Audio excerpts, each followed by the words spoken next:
every so often I wonder, what am I going to do for content this week? And I kind of start to get a little worried, but the Lord provides. And all I need to do is go grocery shopping. So I just got back from grocery shopping. And when I pulled up to the parking lot, I noticed a man sitting outside the door to the store. That's a rhyme. And he was obviously not shopping there. He was sitting out there with his bag and his bike, and he was just kind of watching people go in and kind of looked a little loopy.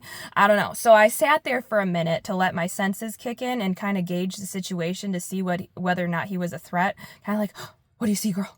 Is he a threat?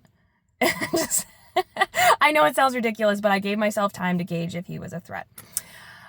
I got out of my car at the same time as another woman and started walking towards the store. And I am carrying in this Vixen bag, and I had my hand resting right here, again, at ready.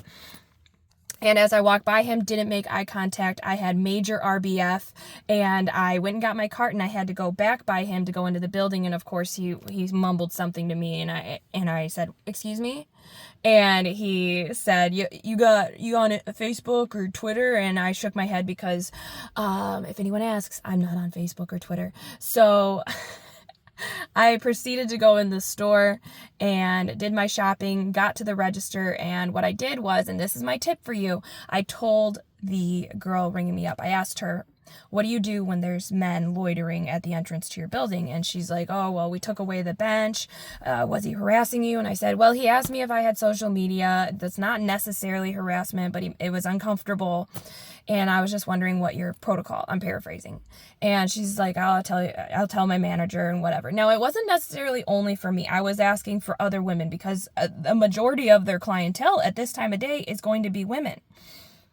So one of my tip is make people aware of other people who are making other people uncomfortable. And use your discernment, use your tact. Don't, call out everybody who makes you slightly uncomfortable, but use your tact. If he shouldn't be there, it goes back to my other tip. If they shouldn't be there, notice them and address it. So go to someone in authority to do something to handle the situation. But stay alert, ladies, and always carry a gun. What I wanted to tell him is, no, I don't have social media for you, but I do have a gun. And I did not tell him that, but I really, really wanted to. Anyway, stay alert and definitely stay safe, and always carry a gun.